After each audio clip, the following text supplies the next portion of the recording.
Well, hello all, and welcome to episode 32 of the We Are Family Pittsburgh Sports Podcast. I am sunburnt Pirate Peyton, still recovering from awful sunburn, joined by Mr. Handsome Jake Bell. I wouldn't say that. It should say Jake Bell over here, not just Jake. He's Jake Bell is an official title. I appreciate that. You know what I mean? I appreciate that. Yeah. But anyway, we'll manage with Nate's issues. But yeah, a lot going on in Pittsburgh sports. We had the NFL draft. I want to start with that. Again, a reminder to hit the subscribe button if you're watching. If you've watched to this point, if you're interested, and make sure you hit the subscribe button. Follow all of our TikTok, our X, our Instagram at we are. Well, actually, the things, the links, or not the links, but the handles to that are in the description. A couple of them are a little different.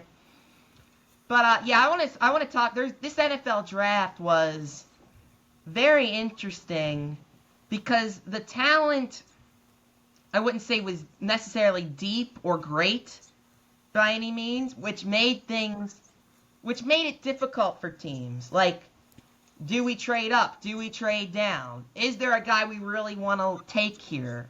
How many draft picks do we want to accumulate? And I first want to, we'll get into like that whole globe aspect of the NFL, but I want to talk about the Steelers. So the storyline of this entire draft, which we'll talk more about, is Shedeur Sanders. But at pick 21, he falls to the Steelers, and people are thinking, like, Pittsburgh doesn't have a quarterback. The Steelers should maybe take Shedeur. Are they going to take Shedeur? Mike Tomlin was had a lot of high praise for Shedeur, which turned out to be a total smokescreen.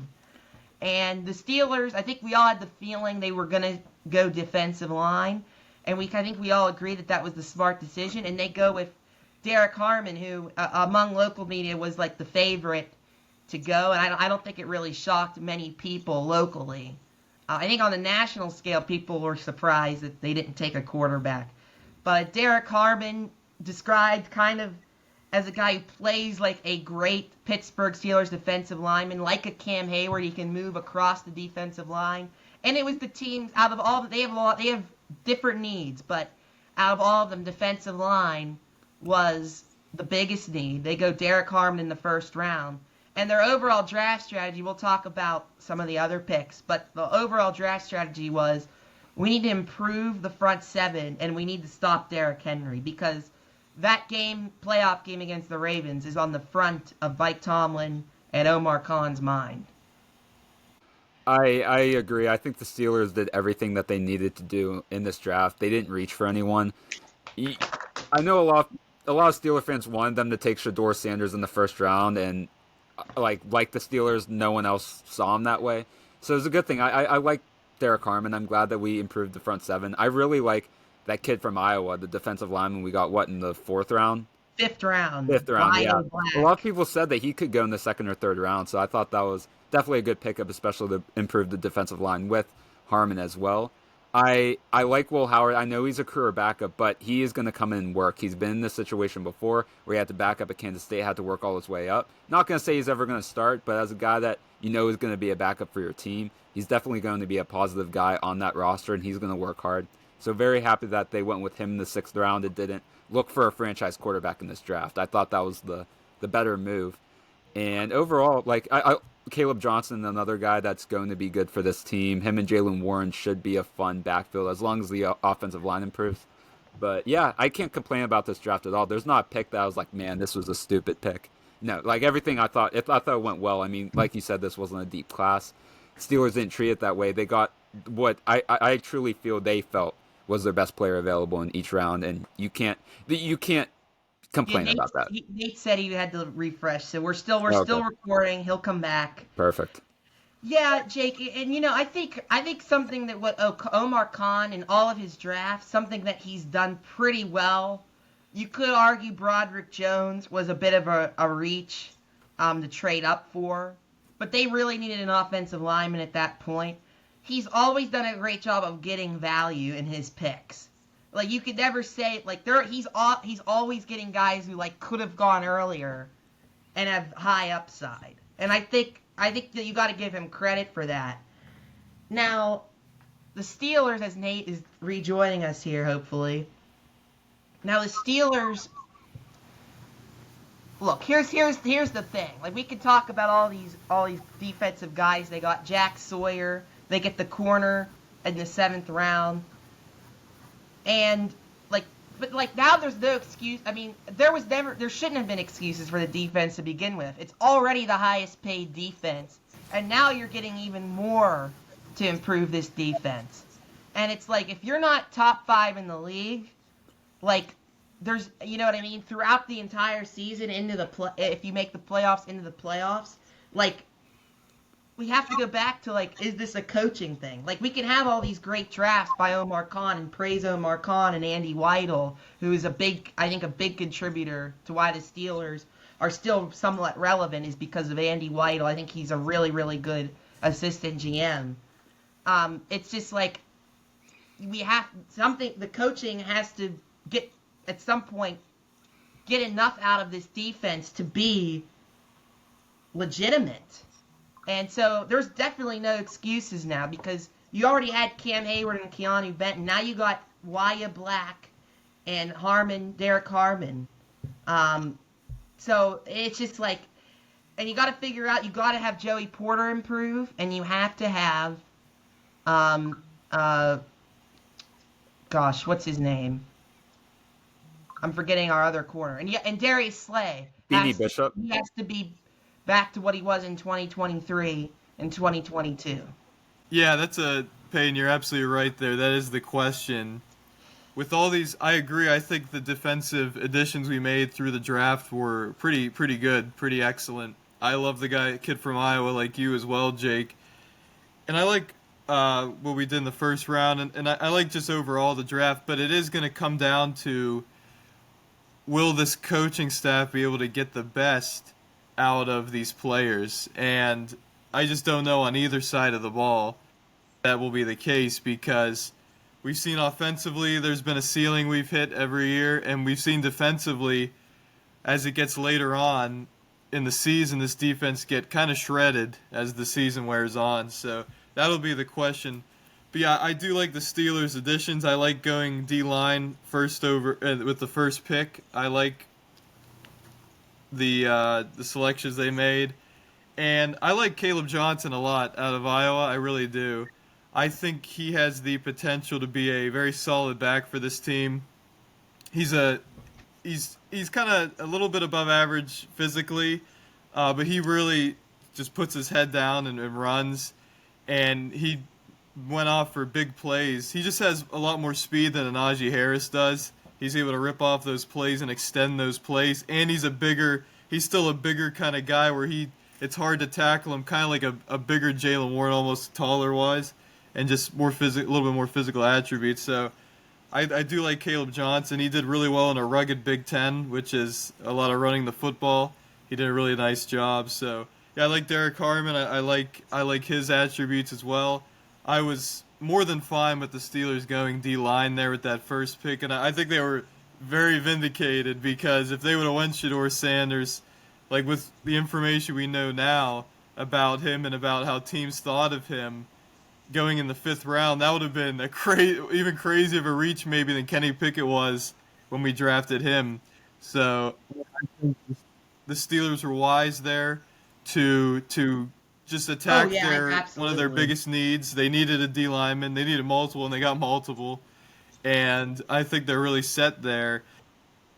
The Will Howard addition as well. I think in the 6th round, it's really good value. He's a winner. He just won a national championship. Yeah, and when you're looking for quarterbacks who aren't necessarily established, like superstars coming in, obviously he's not like a star talent. But you're looking for those attributes. Is he big? Can he run? Does he have good character? And I think he checks all of those boxes. Does he have arm strength? I think he does. I don't know where how to compare him exactly. Really, we need to see him in camp. But But yeah, I think, and when I talk about when I mention character, I think all of these guys. I mean, I can't say that there's any bad character there, especially with Jack Sawyer, Will Howard, Derek Harmon. I mean, look what he went through. What a sad situation there to be drafted, and his mom passes away. But that is something that he's going to carry with him the rest of his career, and hopefully for the positive, to play for his mom and remember what his family's done for him and the opportunities he's been given.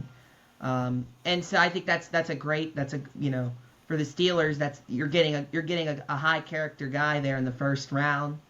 But yeah, I do want to talk about Caleb Jaxson a little more specifically, because we knew they were going to go running back.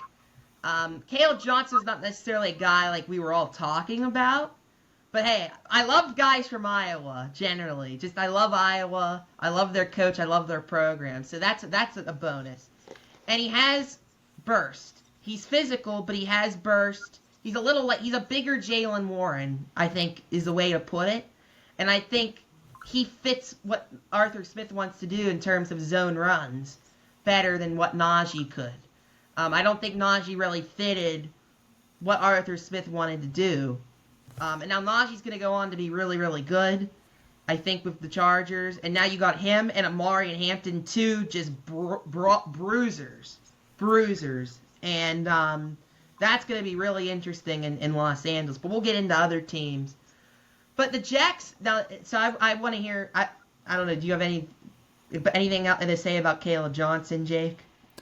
No, not much more. I mean, it made sense that they went running back in the third round. A lot of people, even listening to the fan, everyone was saying, hey, this is the guy the Steelers most likely could get.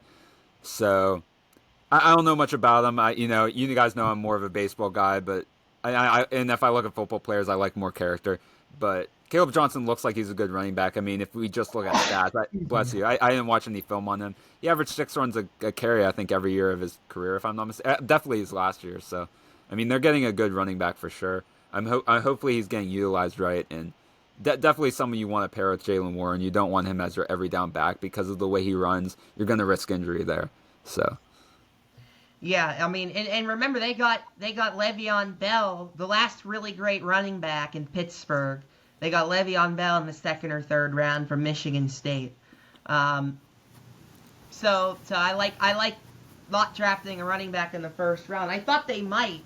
I thought that was a possibility even more than quarterback. But with Derek Harmon still on the board, they weren't going to pass him. And I would have been fine with Amari and Hampton at 21, but it would have been questionable.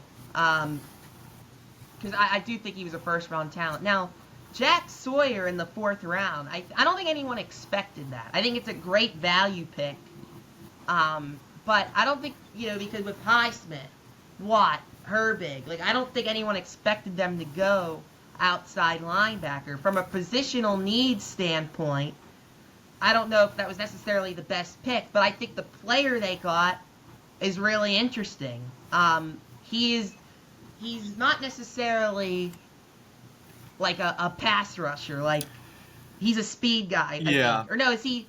No, he's not a speed guy. He's more of he's an edge rusher. I like him. I like his heart. I like his energy. I like his toughness. Kind of guy. He's a speak on that? Pittsburgh Steeler kind of draft pick, and yeah, honestly, and he's not a speedster. He's not going to wow you with that. That was one of the concerns name too, with Jack him. That's Sawyer. why he kind of fell a little bit in the draft, is because he doesn't have that crazy speed that you would like out of an edge rusher, like even T.J. Watt, not even as fast as a T.J. Watt or somebody like that. But he is tough. He's physical. He's a big presence, and he can get around people. He can get around O linemen very well, and we saw it against Texas in the semifinal. The big play to close that game out. He beat the edge rusher. He beat the O lineman and was able to rush the passer and strip Quinn Ewers to get that touchdown and get Ohio State seal that win for them. So I really like Sawyer. I like it, again, somebody who could have went higher, I think. Yeah. I think he was even mocked higher. than where he ended up being drafted. And I think he's somebody the Steelers can work with for sure. And he's not. We've been talking about the T.J. Watt situation. He's not somebody who's going to end up being the T.J. Watt, right? But I'm just saying, maybe the Steelers drafted him with the sights on being, hey, say T.J. just doesn't want to re-sign with us. We need some depth there in the event that might happen, and we might have to trade him. So I think that was another thing that maybe played. But it was what was it, the 5th round that we took him? So it's not.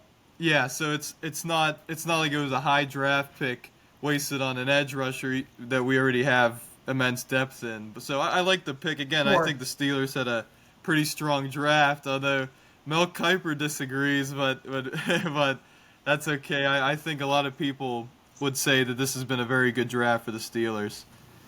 I don't think the reason they brought in Jack Sawyer, I don't think when they drafted Jack Sawyer was T.J. Watt on the front of their mind when they made. I don't think so. Like, I have full confidence that they're going to end up bringing him back. Although I wouldn't necessarily think it would be the worst idea to not re-sign him or to trade him. But that's a whole nother conversation. I think the point of the Jack Sawyer pick, he's not an edge rusher. He's not a pass rusher. I'm sorry, he is an edge rusher. He's not. I'm an idiot. He's not a guy that is. He fits with the Steelers because he's not. The Steelers don't want him to be a pass rusher, and that's not his strength. He's not a great pass rusher. His strength is to get in the trenches and to stop the run. And he provides depth in that area because Highsmith, Herbig, Watt, they're big. They're more towards being speed pass rushers, right? And Jack Sawyer brings a different dynamic to that outside linebacker room. And again, this was the draft. They said, we're going to stop the run. We have to stop the run. And it's been an issue, even in the beginning of last year when the defense was doing well. Like, it was like, this run defense is very suspect. And I think it has been for a long time. But now there's really no excuses.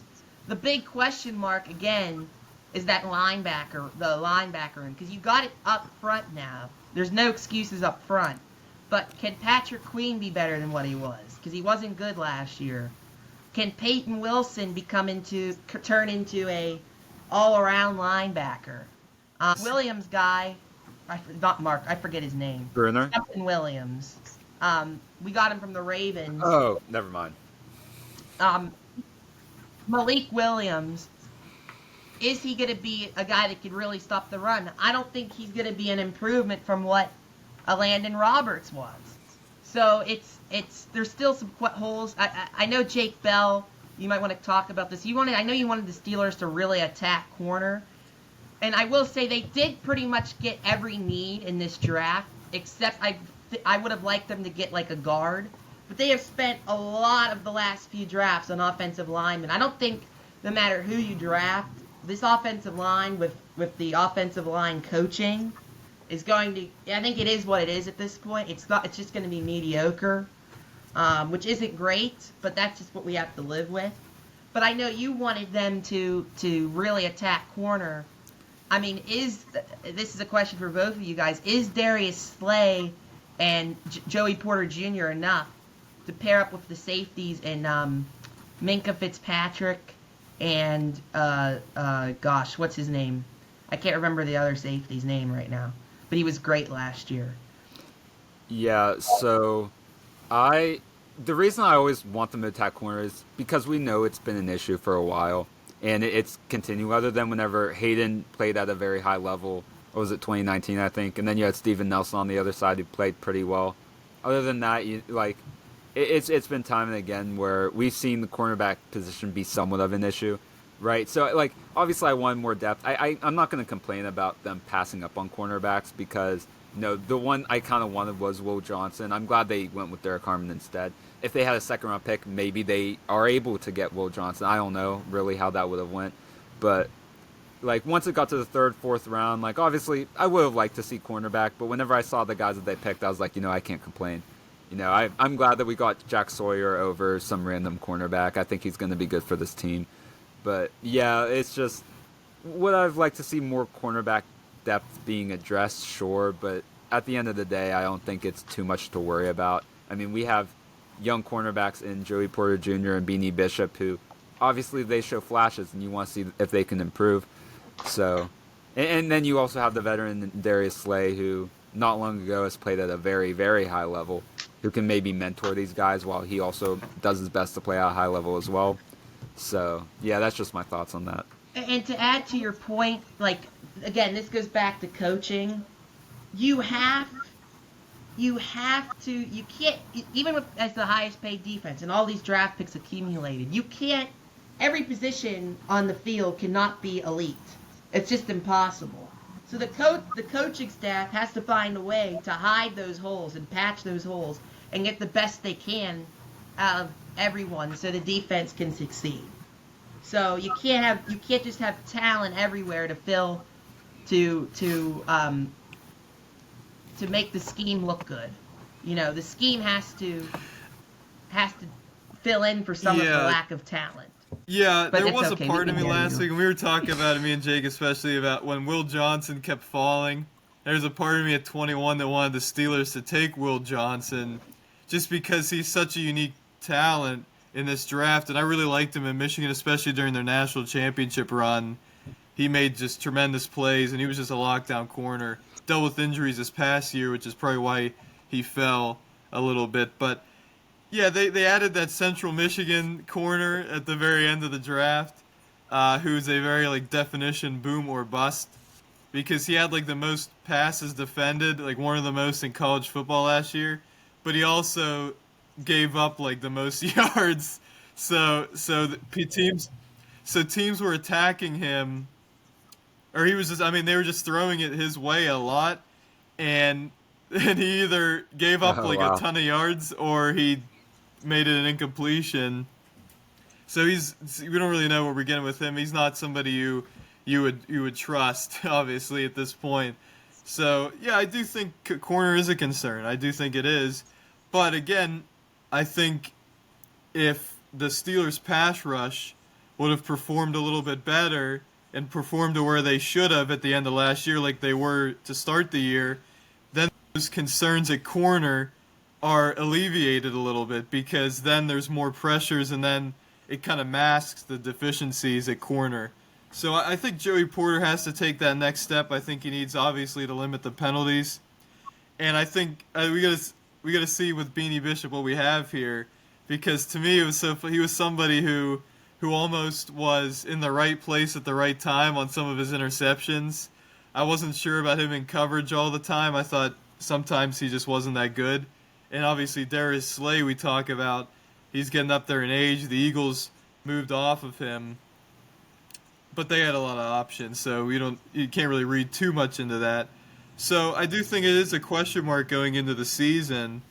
But again, if this pass rush, a lot of the Steelers' defense in general hinges on how this pass rush performs. If they do great, that's why I think the Steelers thought shoring up the trenches with the Harmon and with the guy And from that is Iowa the issue. and with Jack Sawyer as well, just for more depth, just making sure that this D-line is as good as it can be was paramount for them, because it all starts with that. If they're getting great pressure on a quarterback, we've seen that's when their defense is at its best. And when we're not getting pressure, for the Steelers, if they're not getting pressure, they give up a ton of yards through the air. So I think that's why they went D-line first. It was a big need of position, and I think the Steelers are right for that. These good offensive coaches, we've seen it time and time again. Andy Reid, even with Brian Dable and the Giants last year, if you could get the ball out quick and have a short passing game against the Steelers and run the ball, you can have success, because the only great part, unless their run defense really improves, the only great part of their defense is the pass rush.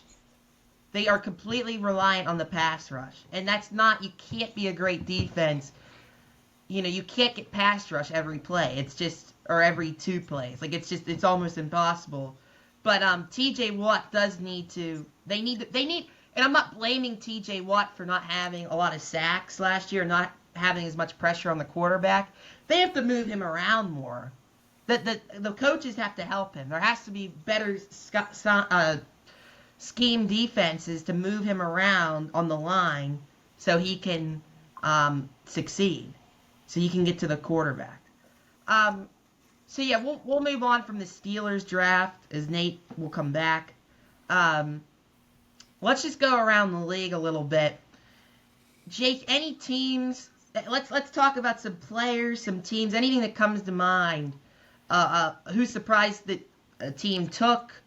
Who surprised you? Who's a guy that fell more than you thought? A guy who you thought went too early? A team that necessarily had a good draft, or you don't think had a very good draft? Yeah, so I can start with a team that surprised me, and that was the Falcons. Them trading up to get that edge rusher. I mean, he was a good talent. He fell late in the first round. I don't know if that was the draft to necessarily move up into the first round, and not only that, but give up a first round pick to do so. So that surprised me definitely. But they fell in love with the guy, and if you really want a guy, you have to do whatever you can to grab him sometimes. And so I guess that's what they felt there. I really like the Patriots draft, though. I don't think a lot of people are talking about that. I mean, I believe you mentioned this, Peyton, during our live stream, but you said you wouldn't be shocked if the Patriots went defense. I'm kind of glad that Mike Vrabel, with being the good head coach that he is, didn't want to go based off stubbornness and went with the best player he can get. And Will Campbell is a guy that he's going to be a very good offensive lineman in the NFL. And you want to protect that good quarterback of theirs. Exactly. And you guys know I was real high on Drake May. He was my number one quarterback in the draft last year. I think he's going to be really good in this league. And you not only protect him with Will Campbell, but you also draft a very good running back in Travion Henderson. Sorry, it's hard for me to pronounce Travion. Sometimes just the way he spells his name. But he's a very good back for Ohio State. I mean, not only that, but he had the opportunity to transfer whenever Quinshon Judkins came in. You figure, hey, you're bringing in another running back, but he decided to stick with Ohio State and was still very productive. If I'm not mistaken, both him and Judkins have 1,000 rushing yards last year. So, yeah, I think the Patriots did very well, definitely in the first two picks of their draft.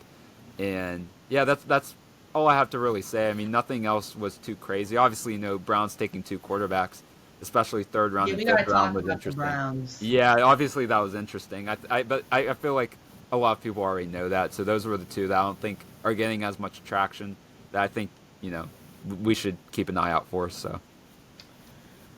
Yeah, going back to Atlanta, it's just like they always, I don't know what it is with them. They just always find a way to screw things up.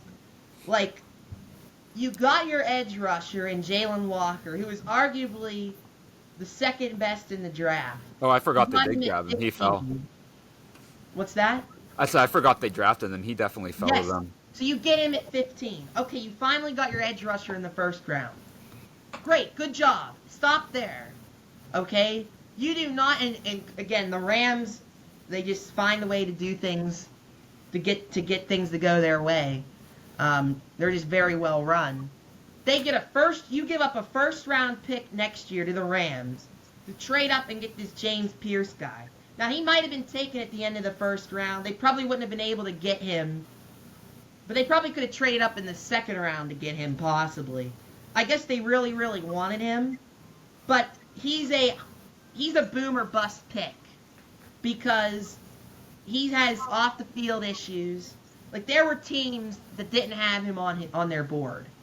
Okay, he's had some off the field criminal issues, and you give up your first round pick next year to get another edge rusher that has off the field issues. Just because, well, we haven't addressed it, we've been so bad at that position for years, we're just gonna go all out. You don't give up a first round pick for a question mark like this. I just don't understand it. It's not like the Falcons. They might be a playoff team with Michael Penix, but it's not like, oh, they're a second edge rusher away from winning a championship. Like, I just don't understand the thinking there. And they only had 5 draft picks this draft, and now you don't even have your first round pick next year. So yeah, I just Yeah, it was a very odd move. I I really think they're don't like so that for desperate Atlanta at for all. that edge help because they've been so bad on the edge for what 7 8 years now, other than a couple notable performances. And I think it was just tiring them out. It was just so frustrating for them. They needed to go swing big and just they felt compelled to make that kind of move. Yeah, it didn't really make sense. They gave up a lot of draft capital. Yeah, it did feel kind of desperate. And I think some teams, like I think the Giants trading up to get Jackson Dart, I think was a little bit. It was interesting as well because I've heard some arguments, like the reasons for why the Giants should do that, and why you should draft that player in the first round as opposed to the second round. And I hear that and everything, but they gave up a lot for somebody who was going to be there for them with their second round pick as well. And I'm just not as sold on Jackson Dart as a quarterback as some other people are.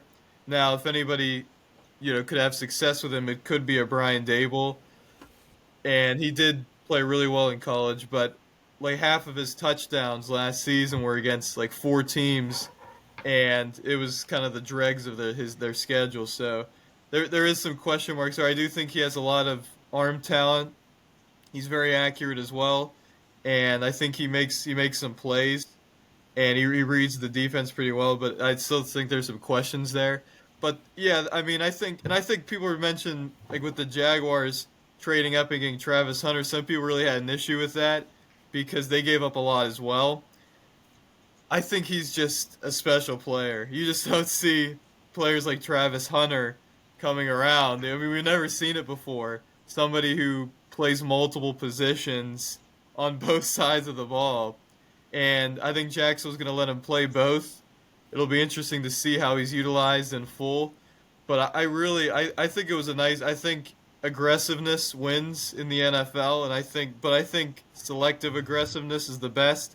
I think the Jaguars thought he could immediately help Trevor Lawrence and maybe take some pressure off of him on offense, and he could provide some corner help for them defensively. And Lord knows they get a lot of help defensively. So Yeah, well, you touched on a lot. Let's talk about Cleveland because it just felt like such a Browns draft. Like I think there's a lot. Let's talk about the good of it. I think there's a lot that you could say is positive about what the Browns did, specifically getting a ton of draft capital next year, trading down. But my issue with that is, are they a team that really needs a ton of draft capital? Like, I don't think they're like a team that needs to completely rebuild. They just need a quarterback. They just need a quarterback. So now they did give themselves a lot of chances to draft a quarterback next year, and I think that's the positive. But then, okay, you made it clear. Okay, we're waiting for next year to get a quarterback. At least by that move, that's what that felt like to me. You get Mason Graham at 5, I think is a great addition to anybody's team. But then you draft Dylan Gabriel in the 3rd round. Okay, I don't have a problem taking a quarterback in the 3rd round. But Dylan Gabriel? This guy is a 5th round talent at best. He's small, not a great arm. There was a clip of him, he looks high as a kite 2 days before the Rose Bowl. And you're picking him in the 3rd round? I don't get that at all. Okay, but then all right, you like Dylan Gabriel. Okay, fine. Then you go out and take Shedeur Sanders. And I can't blame Andrew Berry and Stefanski for that, because look at their faces when they drafted Shedeur. It was definitely an owner move. Somehow, the owner had a good relationship with Jimmy Haslam, even though Shedeur in 2018 said, I'd pull an Eli Manning instead of going to the Browns. Well, look, the whole Shedeur situation, you didn't do your kid any favors there.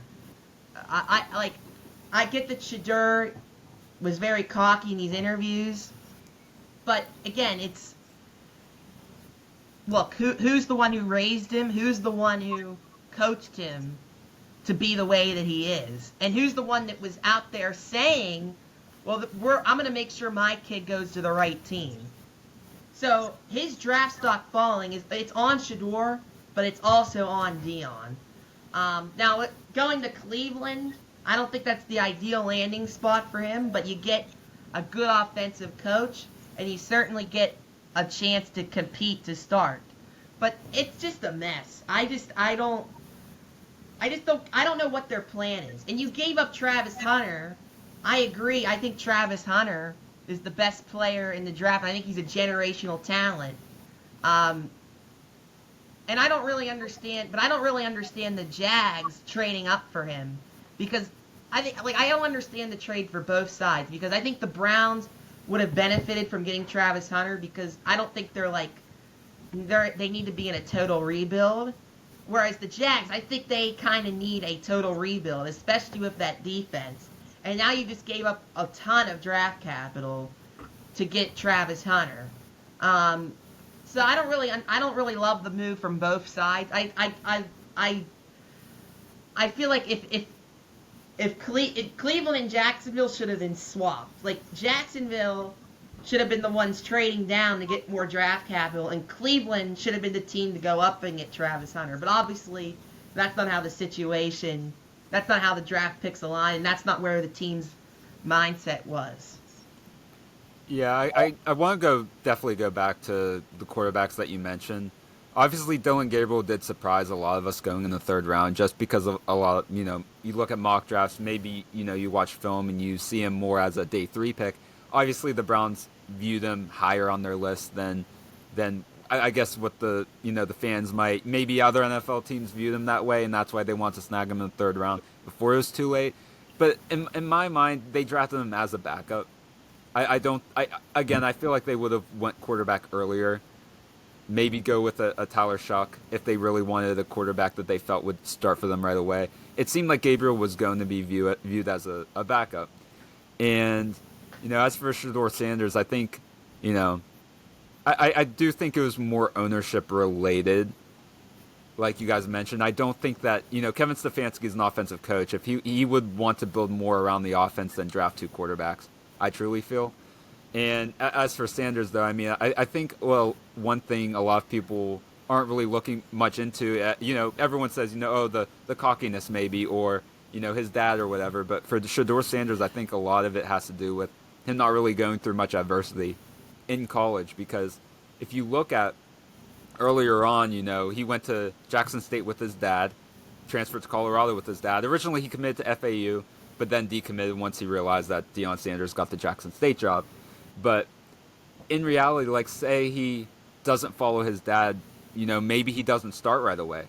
He never went through that competing for a starting job really in his life, if I had to guess. I don't know his history in high school, but and I know Deion Sanders mentioned how Shedeur Sanders isn't guaranteed the job, even though, he kind of was. But anyway, yeah, him not going through that adversity, not having to fight for starting jobs, it makes you question, hey, if Deion Sanders didn't bring this kid in and kind of put him in the best situation possible, would he have succeeded? Say he doesn't even go to FAU. Say he goes to, because he was a 4-star recruit, he would have went Power 4. Say he goes to Oklahoma State or something. His career might be completely different. Who knows? Him getting these advantages early on and not having to go through much adversity throughout college, that really, I think, hurt his draft stock. And I feel like a lot of these NFL executives and coaches interviewed him and said, it might not be worth it at the end of the day. And I think that's a big reason why he fell. So he really screwed up these draft interviews. Brian Dable, we heard about this. Brian Dable was trying to correct him on something, and he just was like, well, maybe I shouldn't be here. That's insane, yeah. But again, and everything you just mentioned, it's who's his dad, right? It just kind of, I feel like Deion is just completely, has been playing God with his career. And not that, I'm not, look, I get that Deion wanted to be a head coach, he wanted to coach his son, but at some point you gotta teach him some humility and let him learn on his own. But you know what? You talk about adversity. He certainly has adversity now. He has a team. Yeah. change. It's better than him to play his first NFL game going through adversity that way, being his first. Then like this is better. Him falling in the draft is going to really bring out what kind of quarterback he is. Is he going to fight his way to a starting job? Is he going to get mad and demand to be a starter without really working for it? It's going to show how his character really is with this slide. So I'll end with the Browns. I wonder like what the like for them to draft. They not only drafted 2 quarterbacks, they drafted 2 running backs in one draft. Like that feels like a rarity to me. Now they definitely needed running backs. I'm not, but like that's just crazy. They got Quinshon Judkins, who, I think he could be really good. A lot of people are high on. I don't know enough about him, to be honest. And then this Dylan Sampson in the 4th round from Tennessee. So they got quite the young offense here. But this is going to be one of the most interesting quarterback situations of all time. You have 4 different guys. All of them could start. Now, on paper, talent-wise, I think Dylan Gabriel's the first guy out of the 4. Flacco, Pickett, Gabriel, and Sanders. But Gabriel, you spent a 3rd-round pick on. And I understand, like, you want to make him you think of him as a backup. Well, don't take him in the 3rd round when there's all that talent still available. It's going to be interesting. But I think Shedeur, though, has a disadvantage because obviously the coaching staff and the GM really wanted nothing to do with him. So he's really going to have to earn his way onto that roster. No, I agree. And the Shedeur thing, I just want to touch on the interview thing. I was watching Ross Tucker. He's a really good NFL analyst and college football analyst. He did the Colorado State game. I think it was this past year. It might have been the year before. And he was set up to interview Shedeur, and when he went to the interview thing, they said, Shadeur's not here. And he's like, why is Shedeur not here? And they're like, we don't know. And then it turns out, then he like goes out into the parking lot, and Shadeur's just out there sitting in his car, just like hanging out, right? So it's these things, people say like, oh, they played their last game in December or whatever. Everything else, the pre-draft process doesn't matter. He hasn't played a game. There's nothing else to evaluate. But there is, because your personality and how you deal with certain situations, as we saw with this draft, weighs very heavily. And when you have somebody in there, I don't know of any other NFL prospect ever. It's not to throw shade at Shedeur. It's just I don't know of any other NFL draft prospect ever that's gone into an interview with an NFL franchise. You're trying to get a job. You're trying to earn a job with an NFL franchise and say, maybe I'm not a good fit for you, right? Where is the entitlement is insane there. And I've been a Shedeur, I don't want to say fan, but I've liked Shedeur. I like how he plays, and he certainly was one of the big key players in elevating Colorado's program. But you can't. You're not Patrick Mahomes. You can't just you're not guaranteed a job with anybody, and we saw that he did that with multiple places too. Like his interviews were just terrible by own NFL executives' admissions. So you can't just walk around feeling so entitled and arrogant like that to these NFL franchises because they're drafting you as the player and as the person.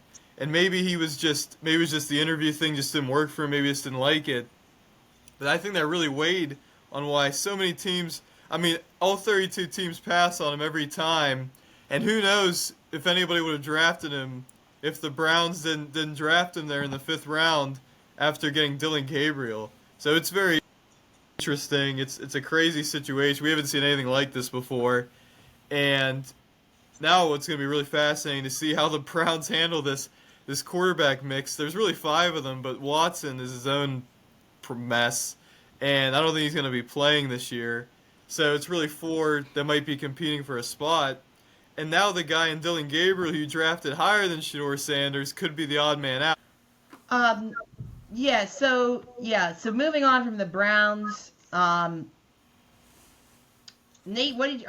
Jake, what did you think of because Nate talked about this, the Jaxson Dart move? Drafting up, trading up to 25 to get Jaxson Dart. I think Jaxson Dart is a good fit with Brian Dable because Brian Dable has dealt with high upside arm talents who just need a lot of work, right? Josh Allen. And he fixed a lower end guy in Daniel Jones for a year, got the most he could out of him. I think it's a good landing spot for Jaxson Dart because he's not going to be ready to start, but you get to sit behind two veterans, at least one veteran, Russell Wilson, and possibly Jameis Winston as well, unless he surpasses Jameis Winston on the depth chart. But I think it's a good fit for the Giants. I think it's a good fit for Jaxson Dart.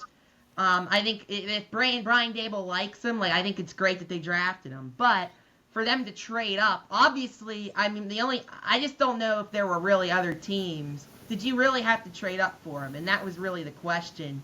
I don't know if that was really the right move, but it was better than taking a quarterback at 3, or trading up to the top 10 or something. And obviously, not drafting Shedeur was because Shedeur wasn't even on their board we found it after that interview. So, yeah, but this is a big thing. This has to work out though, because Brian Dable, and out of any GM and coach, they had the most pressure this draft. Yeah, and I know my mock draft says otherwise, but I didn't really expect this to happen just because, like we've mentioned, Brian Dable and the Giants general manager, they're all fighting for their jobs, and you wouldn't expect them to go first-round quarterback. You'd expect them to try to build around the team to get wins right now.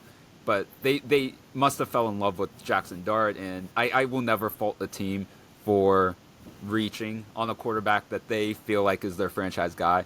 Because at the end of the day, who am I to judge, But I know that Dart played under a system at Ole Miss where maybe isn't the most NFL friendly, but that's what the combine is for. And a lot of these NFL teams liked what they saw from Jaxson Dart. Maybe certain skill sets of his game were unlocked at the combine. It's just a matter of consistency if he can do it in an actual NFL game. But I think that, like you guys mentioned, Dart's in the perfect situation he can be. We know the Giants haven't had much success the last year or two, I believe. But either way, you're going to be put in a good situation going with Russell Wilson, who had to really work to become a franchise guy, a third-round pick who wasn't really supposed to be a starter. And then you had Jameis Winston, who has seen the highs and lows as an NFL quarterback. So you have those two dynamics that you're learning behind. And like you guys mentioned, Brian Dable is a good offensive mind. We saw what he did with Josh Allen. And I think Jaxson Dart needs to make the most out of this. I don't think he can be really comfortable being the backup. Obviously, he needs to continue to work to be that starter. But you got a couple guys that you could really learn from, two completely different quarterbacks. And, you can question the pick, especially in the first round. But now they have a fifth-year option on Jaxson Dart if he works out. And they want to kind of extend that rookie contract as much as they can before they really have to pay him. And we all know that the best window of success to compete for a Super Bowl is a quarterback under a rookie deal. So definitely interesting. Not something I really expected, but if the Giants fell in love with them, I can't really fault them there. So. And I think the Giants overall had a good draft. The Jaxson Dart thing is risky, but getting Abdul Carter, obviously, you pair him up with Thibodeau, and you get Darius Alexander from Toledo. Their defensive line was already kind of decent. Now it's really, that's the best part of their team.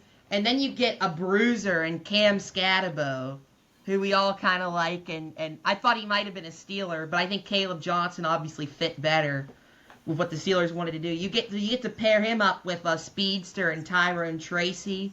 And then they got this tight end in the 7th round. So Brian Dable certainly has more toys to play with on offense, and he has very much improved the defensive line. A couple other teams I want to talk about that I thought really had good drafts. I think Buffalo had how the Steelers had the "we want to stop Derrick Henry" draft.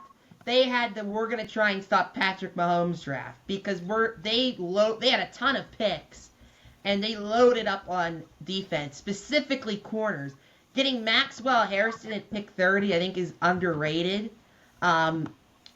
He ran a 4.3 at the combine, and you know Kansas City always has these speedsters at receiver, so that is a great pickup for them. And they drafted 2 other corners later in the draft. They drafted 2 defensive tackles, and they drafted an edge rusher. So they really were focused on that defense. And that's Sean McDermott. Sean McDermott, the pressure is on him to get this defense to be really good. And it was kind of average last year. And you have Josh Allen. Like, the offense is going to be great. It's on him now to figure out how to beat Kansas City, because the more they keep losing, the more the pressure is going to be on this coaching staff. Yeah, I definitely agree with that. And it's just Josh Allen is under contract. Like they extended him. They're going to keep bringing him in, but you still want to win a Super Bowl while Josh Allen is at his peak. Obviously, I mean, and I like that move from the Bills, like you said, to stack up on that defense, because we know that's what's going to at least help them compete. We already know that they can execute offensively, again, with Josh Allen.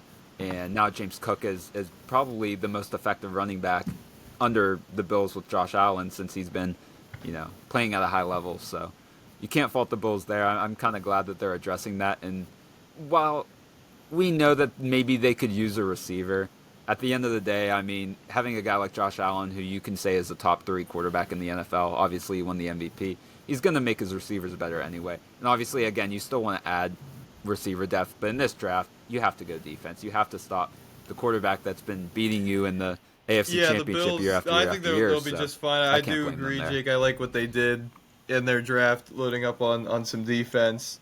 I think they're going to be right there again this year. And it was funny, I don't know if you guys just mentioned that, but the Brandon Beane situation where he went on local radio and just was like crashing out at local radio because they were criticizing or just saying, like, what's the deal with these receivers and not, the inactivity there at that spot.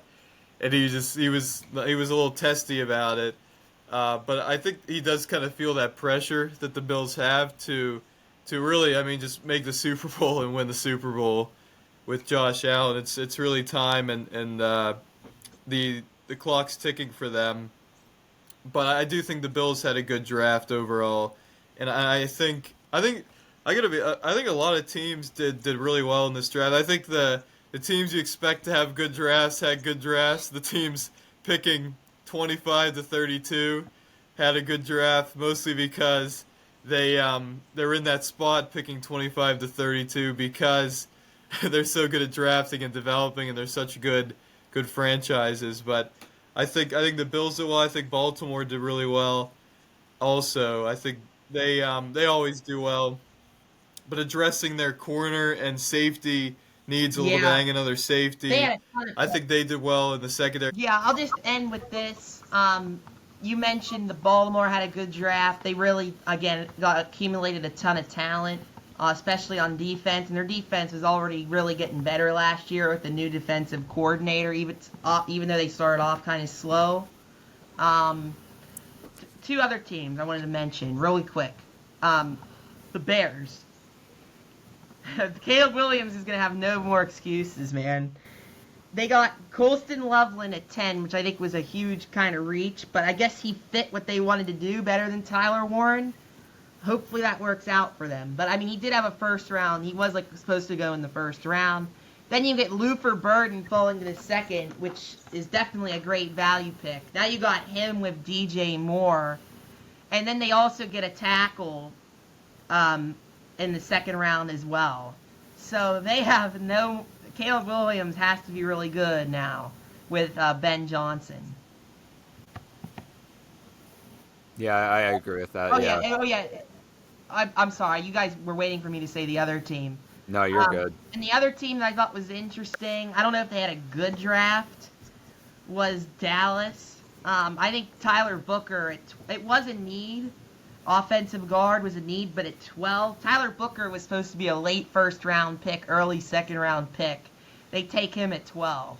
But I can't be too mad at reaches overall in this draft, and I'm never going to be mad at offensive line. I said that in the draft, in the live stream.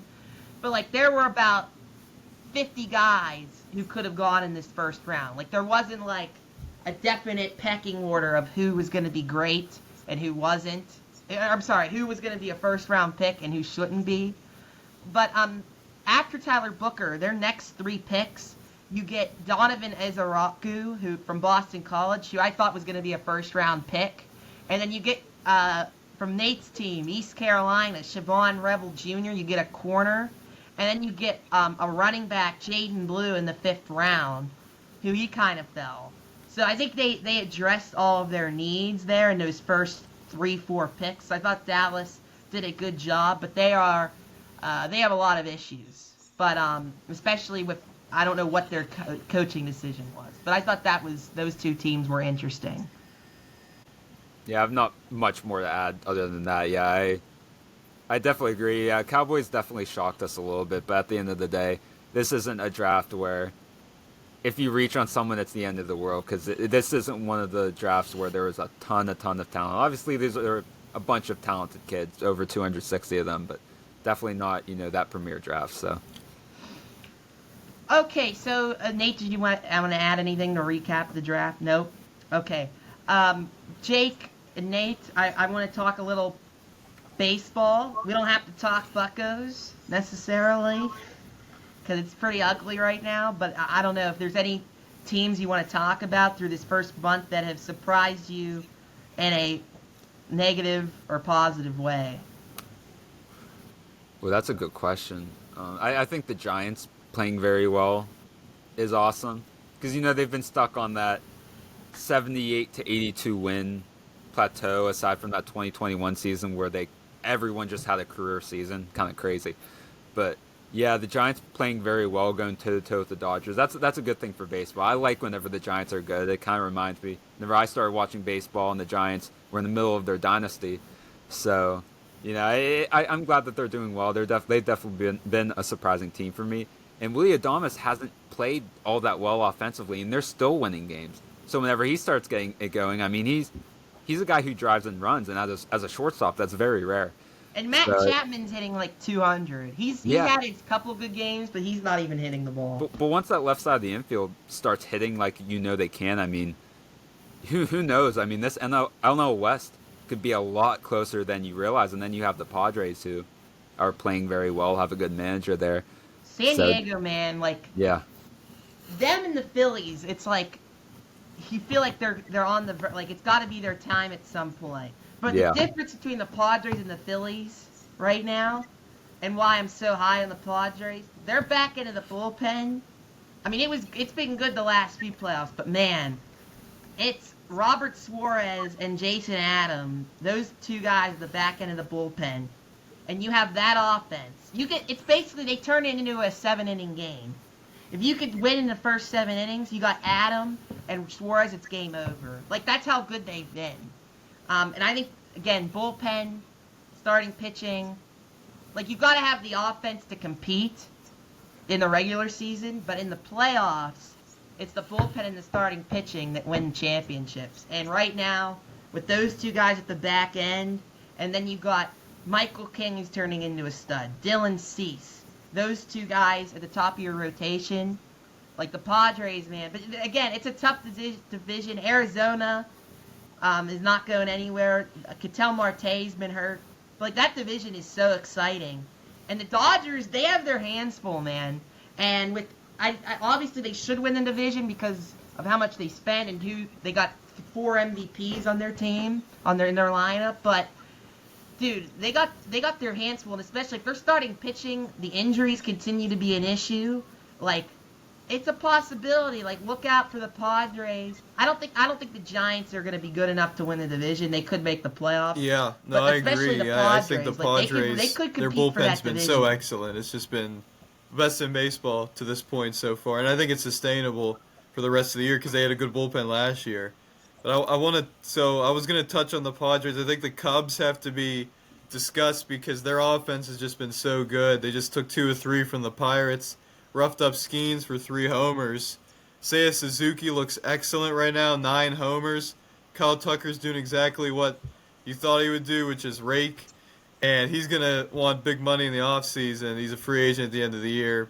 Cubs are going to have a hard time keeping him with how much money he's probably going to want. And their pitching's been pretty good for the most part. They got guys like Colin Ray who just step in and just have dominated this year. And Matt Boyd was a nice signing as well because Cleveland kind of helped resurrect his career last year. Now he's with the Cubs. He's pitching pretty well. So, and they're missing, the big thing for them is they're missing Justin Steele, who is excellent, who's going to be out for the year. That's really tough for them. Yeah, I think they need another starter with Steele going out, and I think they need a couple bullpen arms needs some work, to really compete for a championship. Not even I mean just like compete in the National League in these playoffs. And I think their offense has been excellent so far. I want to touch on the AL Central a little bit and the AL West because those are really the American League as a whole because it's just a jumbled up mess right now. There's a lot of teams 2 or 3 games over 500. You look at the AL Central right now. The White Sox are terrible. We know that. But the Twins have kind of righted the ship a little bit. Recently they had a terrible start. You look at the Tigers who have just gotten even better this year than they were at the end of last year. We talked about Spencer Torkelson. He's been excellent. This is maybe his year to really shine. He has like 24, 25 RBIs already and like 8 homers. And Kerry Carpenter's doing well. Javi Baez resurrected his career. He's hitting like 300 almost, and he's playing pretty solid center field for somebody who's never played there before. That's crazy. And you look at guys like Casey Mize, who's starting to pitch better. And Tarek Skubal, they have a really underrated rotation as well, and their bullpen is locked down. So I really like Detroit. Cleveland, they've been hitting a little bit better recently, and I still think their starting pitching is a little bit of a concern for them, but they're going to be in it the whole way. And the Kansas City has scored like the fewest runs per game in baseball, and they're like 1 game over 500 or something. They started like 8-14, and then they won like 7 in a row. They're back to where I think we thought they would be, and they're going to be competing for the division. So the AL Central's wild. And you look at the West, everybody in the AL West. I got to say that I'm very impressed with the Tigers. I would not be shocked if the Tigers ran away with this thing. I really wouldn't be. They are playing like the best team in the AL Central, and it's not even close. Not just the AL, one of the best teams in the AL. Yeah. And their pitching staff. No one's about the rotation. But I also want to touch on the AL West because everybody in that division is like at 500 or like hovering around there. You look at Houston, you look at Texas, who hasn't scored any runs at all so far, and they're still like over 500. You look at the A's, who've scored a bunch of runs, but are in the same situation because their pitching is very suspect. And you look at the Angels, who I think we would all agree, I think Mike Trout just won the injury list. I think they're going to be faltering a little bit as we head into the coming weeks and months. But they're still their offense. They got guys who can hit. Logan O'Hoppe, we talk about Joe Adell maybe starting hitting better. Taylor Ward, and Zach Neto. They have some guys who can really hit. So they're going to stay. So I think the American League, and you look at the East, nobody has any idea what's going on in the East. Baltimore is really looking poor. So I think the takeaway right now through baseball is the NL is more top-heavy with a lot of good teams, and the American League is very even. There's just a lot of like 88, 89, 90 win potential teams, which we thought going into the season. But even now, who would have thought? I think Detroit might be the best team in the American League. Yeah. And I was wrong about the Yankees. That offense, there are guys they're young guys and guys that we didn't really expect, like Trent Grisham, Ben Rice, Nate's favorite Trent Grisham, Ben Rice. Just dudes are just coming out and balling right now. And then you got Aaron Judge, who is easily the best hitter in baseball right now. So so they're gonna just keep slugging, and they're gonna slug their way to winning that division because Baltimore's pitching. I think Baltimore could still be a playoff team. Baltimore's pitching is a disaster. The Blue Jays, they're not. And then the Rays, like none of those other teams. Now Boston, I'm sorry, I forgot about Boston. I think The Orioles, they've performed so poor. Their pitching can't get any worse. If they just keep like 500 for a little bit, it has to get better. They're horrendous pitching wise. But I mean, we kind of knew that starting pitching wouldn't be great this year after losing Corbin Burns and bringing in Morton and Kyle Gibson. But it's just been a disaster, and their offense hasn't really gotten going to the extent that they want either. So I think there's still something there for Baltimore. But yeah, I think the Yankees. It doesn't matter who you put in there. Put them in a Yankees uniform, they're gonna slug. And obviously, right field helps. I think Boston. Alex Bregman's been excellent. If they get anything from Rafael Devers coming up here, that would be a huge bonus because he really hasn't hit much at all, and they're still doing pretty good. Okay, well, we're going to have to wrap it up there. We'll talk Buccas next week and maybe go more in depth into baseball. We had to cover the draft. So, early in the season, though, in baseball, so the analysis changes as the season changes. So, we've got 5 more months of baseball left. So, thank you all so much for watching. Remember to follow our social media. It's in the description below. And subscribe. Please subscribe. And we'll see you all next week.